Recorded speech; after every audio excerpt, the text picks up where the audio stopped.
When you come here, when you come to the woods and the ponds, you get connected to nature, really, to life.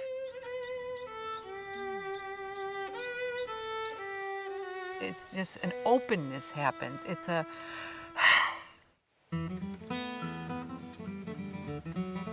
really, really love walking this land. I just love it. My own ancestors have spent some time here. They first came over in the 1700s. They were pretty earthy. It was a great teaching for me, you know. I'm just starting to learn. The future of building and the future of quality living, if you will, is really based on whether or not we grasp and embrace timber framing again. I mean, I really feel Aaron is trying to preserve our culture and what New England has a lot to be proud of. And I'm very, very proud of being a New Englander. I want us to build something that was a great model for others. I feel like buildings in the U.S., they aren't probably as efficient as they could be. It would help model sustainability and conservation. The most important thing we can do is lead by example to improve performance of a building by 90%. I have every confidence that the timber frames could last for a long, long time, 500 years, 1,000 years. For us, we're thinking of this 50 to 100 year lock-in of performance. Matt, with his focus on environmental sustainability, is coming from the resource side of things. Aaron and his sensibilities are the sustainability of a structure and its ability to stand the tests of time. That's the even bigger challenge, I think, for the Lewis Gathering Center is how does it get used 200 years from now? Above all, this is about community. This property is about community, connecting the community. It's been going on for hundreds and hundreds of years. Oh, am I telling you, everybody thought this was crazy. They really thought this was crazy. and Alnoba means becoming human, transforming. We're watching a world that's just splintering apart here. How do you change community? How do you make a community come together?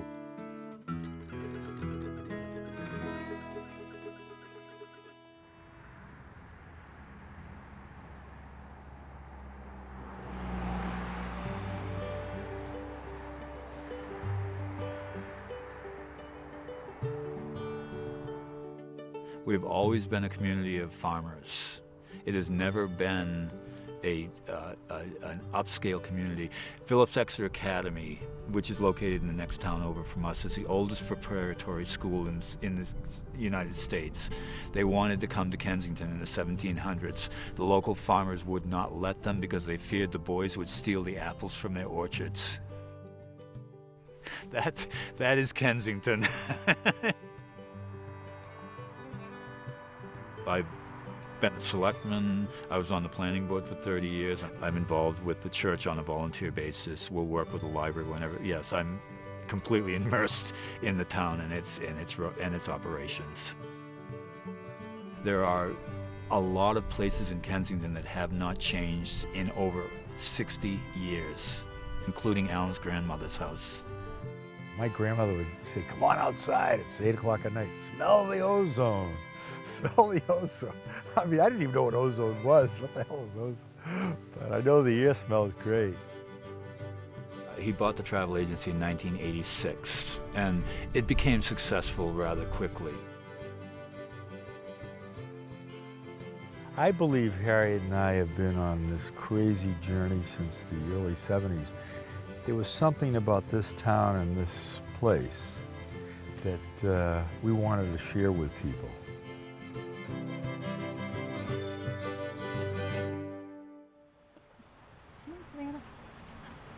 Let's go.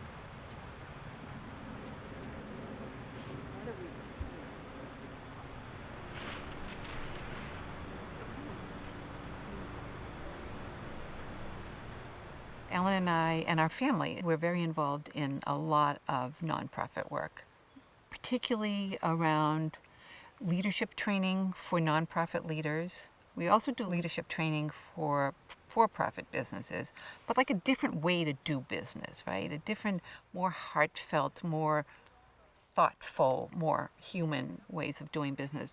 And I think it's been very, very successful. This year we'll have over 300 days up here. But we needed a different space.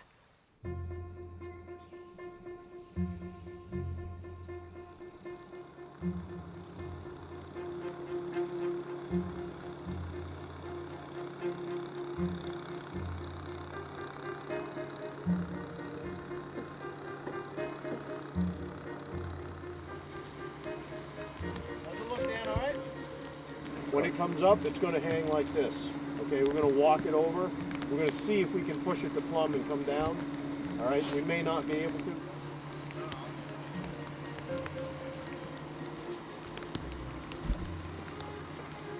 Down slowly. Down slowly, Dan. Okay, you got to speak up. Sorry. You need to look at the bottom of your post and see if you're going to line up with your 4 outside holes. You're really rolled. It's got a long weight on it, Tommy. There it goes. It's going. We sent a few people from here to Maine to meet with Aaron and then meet with Matt. And I have to tell you, they came back, there's no way they're going to work together. I mean, I'm telling you. We have Aaron, who's a purist about frames. We have Matt, who's the design intent person, who's a purist about what he does and is involved in the minutia.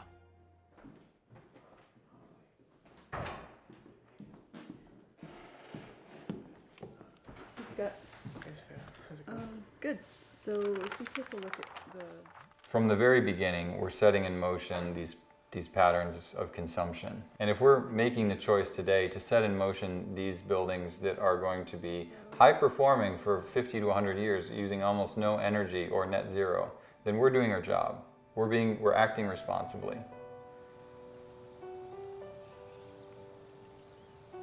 You know, we want to demonstrate something completely different. We want to not just talk about it, but do something that will make a difference and that we all believe in.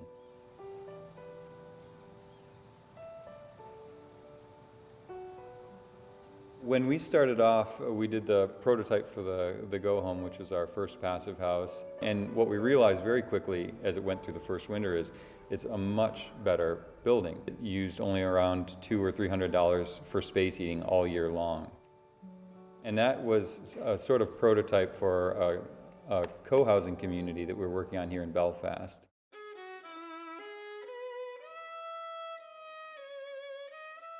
It's 36 families divided into a number of different unit types. It's on a rural site, and it was all about reducing the development footprint to maximize the surrounding undeveloped land area, and there's a whole farming component to that. So the passive house standard is a 90% reduction in space heating demand, which is a conservation approach. So you're going to conserve the energy in the building by building a really good building envelope or building shell. So high insulation levels, triple glazed windows, and then air sealed with ventilation.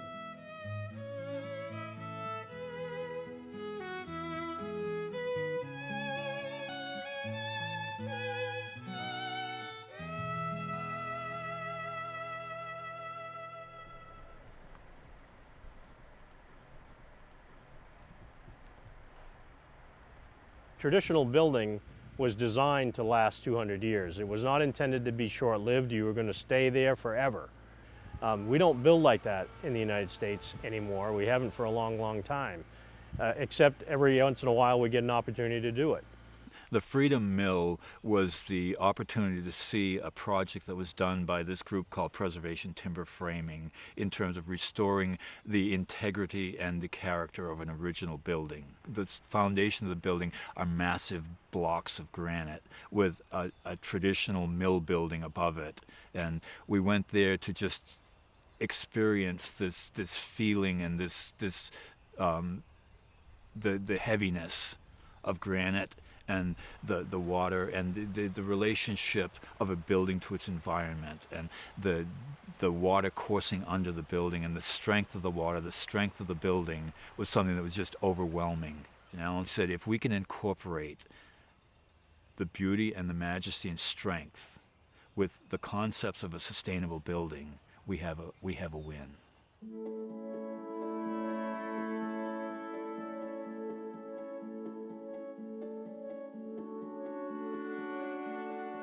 When people came and used this building, what did we want to see happen?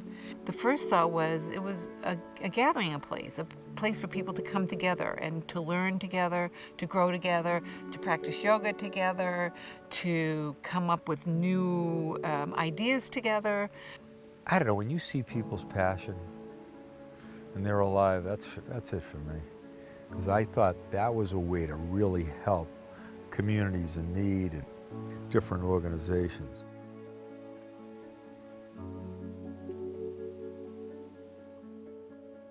Lots of different things about Native American culture speak to both of us.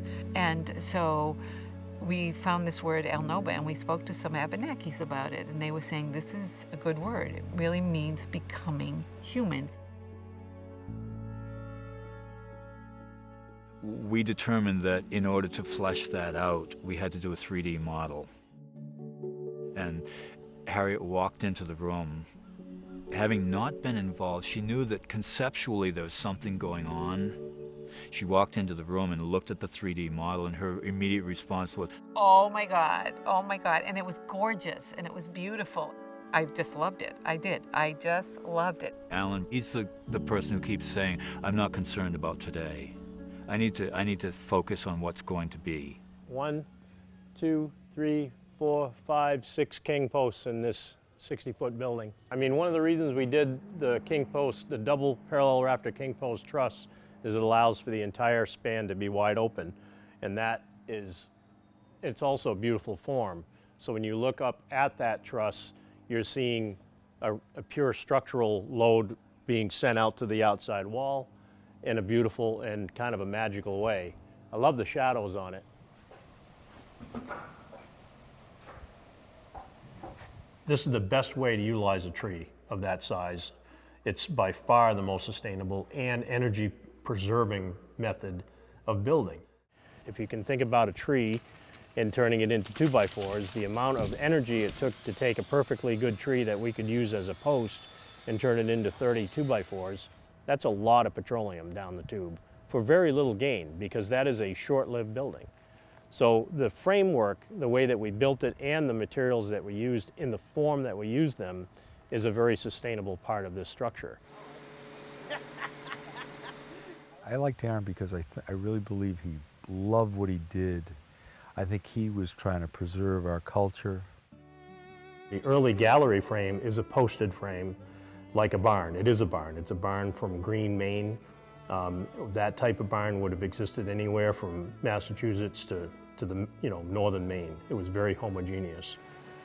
And it's a beautiful hand-hewn early frame from about, could be 1750, 1760, in that range. In some ways, Aaron for me is a bigger conservationist, because it is wood from the 1700s, and I do believe he's got proof that they last a long, long time. Well, what we have is a 200-ish year-old brace. This marriage mark here tells you exactly where it goes. It only goes in one spot. And as you can see, it's pretty old and weathered, and it's still good. And we're going to put it back in the building. There's nothing wrong with this.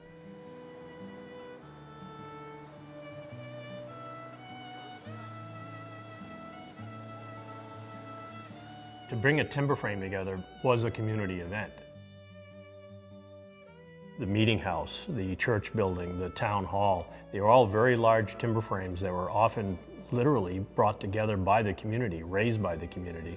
So you could call in half a dozen farmers to help lift a frame and make it happen. Because everyone was familiar with this kind of building, and they certainly understood how it went together. The time-worn and proven technology of Aaron has centuries behind it. We are combining it with something that has less than decades behind it.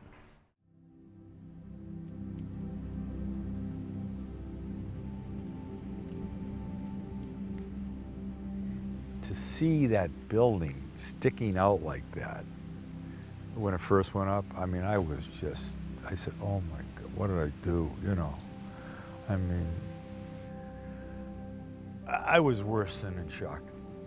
I'm still concerned about how to mitigate that big building, you know, tone it down a little bit.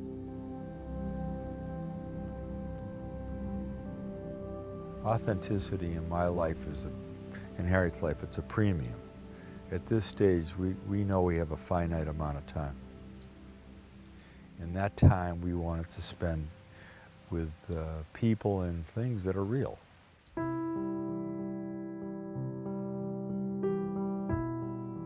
So Alan, when he was really young, like 5, I think he was around 5, would take the bus from the Boston area, and he would come all the way up here to New Hampshire, and there weren't the big highways then, so it was a little bit of a ride. Then he'd get off the bus and go across the street to his grandmother. His grandmother lived right across the street. She would at first give Harriet a hard time. I'd bring her up and she'd serve me first, you know, not talk to her until she'd spoken to me, you know. And, but she became very fond of Hattie. She called her Hattie. His uncle would be over there, his other aunts would be over there, and there was real family, and they would just go and do things. I mean, they were very much connected to the land. You know, she was like a gathering place. She was a gathering place, and that's what her house was like.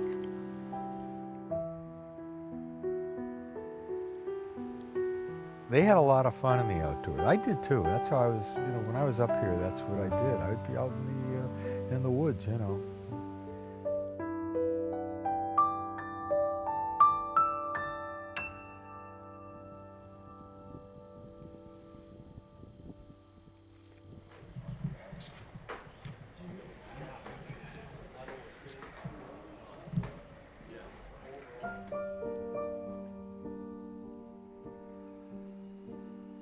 He wanted it to be in the woods, and he wanted to be able to look through the building and see the woods, and he's accomplished that with very large glass elements. And that's not something that you would see on a traditional meeting house. Always from the beginning, the entry to the building was going to be coupled with this reclaimed timber frame.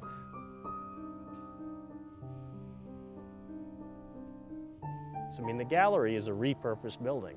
You know, it was a dairy barn, and then it got changed to a hay barn, and then they put horses in it. Then they got a bigger cow, and it kept changing and changing. The gallery was particularly difficult because we had that old 200-year-old frame that kind of found its shape over 200 years. It's wood, there's forces on it. The timber frame will expand and contract with climate because it's a natural material. We have a building, however, that needs to be quite precise. Steel, as you know, is quite straight. Clear, clean, modern material, clean line, easy to work with in that sense. The timber frame, which it's married to, is kind of moving all over the place. The steel superstructure is really more for the exterior cladding and glass. They're using massive sized glass for this project.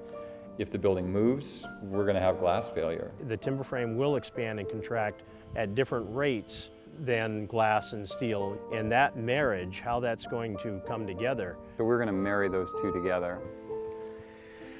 They both look at it differently, but I do think they're both conservationists. I want to work with a team of people who really care what they're doing. They want to push it. They want to make it perfect. Aaron and his team clearly have that, and they do that. But I feel like in moments of frustration, yeah, it's like, why don't we just separate these things and keep them separate? It would be totally easy. We just assemble the frame within, it's ship in the bottle, right? But I don't think that's the building. You know, that's not what we've been asked to do. That's the balance that Matt struck.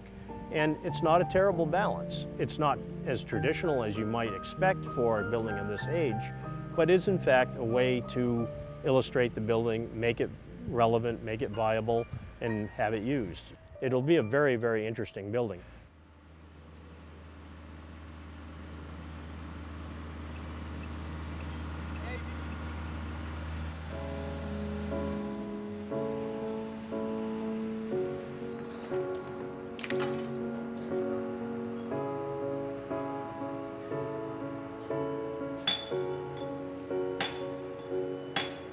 lot of New England's history comes from small, isolated granite quarries that the townspeople or the town's craftsmen would go and actually quarry out blocks of granite for the grange, for the animal impounds. Part of this project, we reclaimed from about a quarry over in the western part of New Hampshire. It has a long history, and all the abandoned quarries throughout New England, Maine, and New Hampshire. People love stone because it ties the buildings to the earth.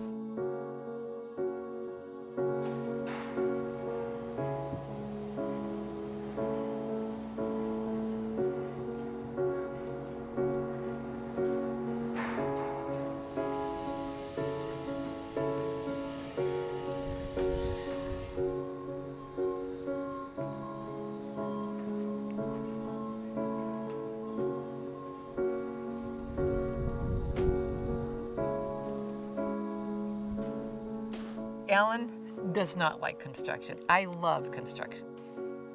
You know, just seeing different things happening, the next stage and the next stage, and choosing the stone for the fireplace. It's 1,000 million different decisions, and I like that. You know, we worked into the big lintel stone that goes over the top of the fireplace, and that stone's almost 11 feet long. So it's a substantial stone. It's a key element to that whole fireplace.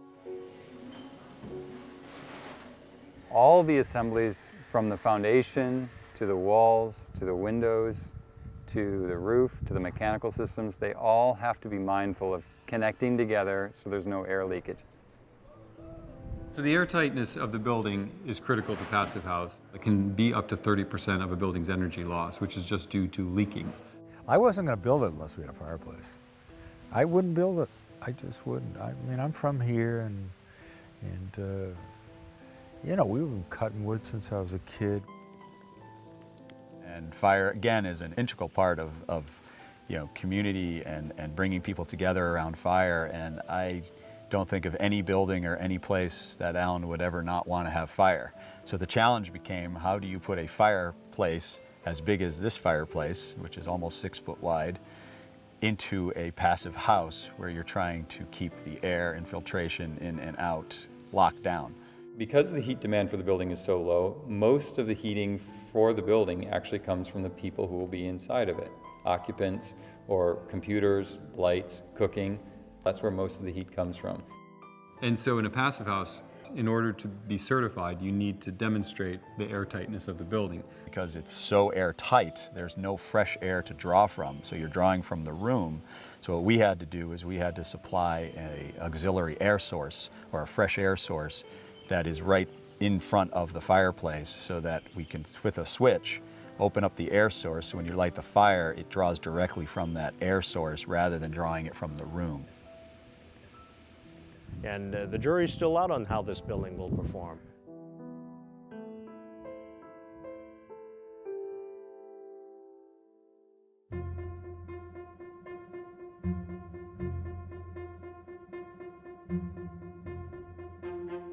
When we first came onto this site, Alan said that he did not want a building that was imposed. He wanted a building that felt as if it was developed within the landscape. In order to create the building, we had to destroy a portion of that which we were there for. So the objective of the replanting is to recreate that which was there originally and to accentuate it even more fully.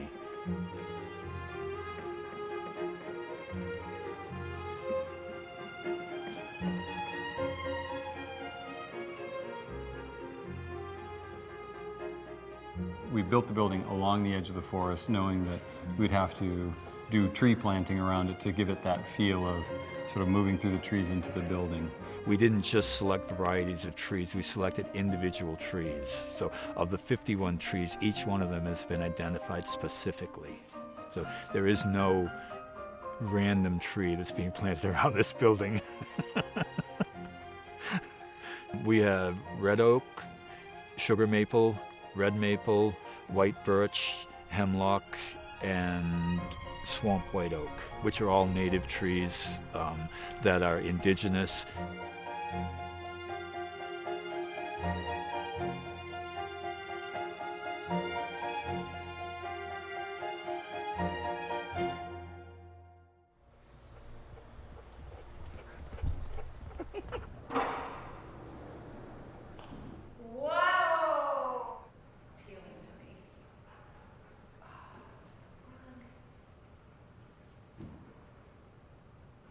That's really, what, 300, 200, 300 years old wood, and here it is, it's still being used, right? It's still functional, it's still with, I don't know today how many things 300 years from now you'd be able to say, I'll take this part of the building and I'll put it in another building.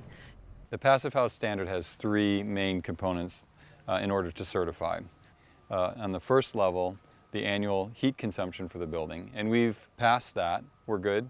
The second is the primary energy, which is obviously related to the loads of the building and how the energy sources of the building, where they're coming from, and the total energy that the building uses as a whole, and we're good there. And the third is after construction is complete or at the end of construction, we have to do a pressurization test, the blower door test, to ensure that the building has the air tightness level to meet the Passive House Standard. No. You know, so I wasn't going to build unless we had a fireplace. They said, well, it's not going to be passive. I said, well, it's not going to be passive, you know. You know, my goal wasn't to make it passive. My goal was to have a great model that other people could, that would help model sustainability and conservation.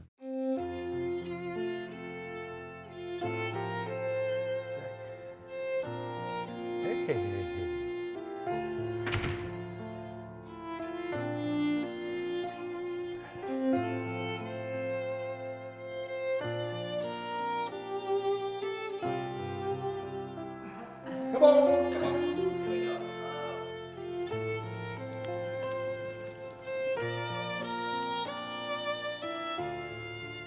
Everything that's being done is being done to such a level of certainty and to such exacting standards. You just hope that the torch will be carried.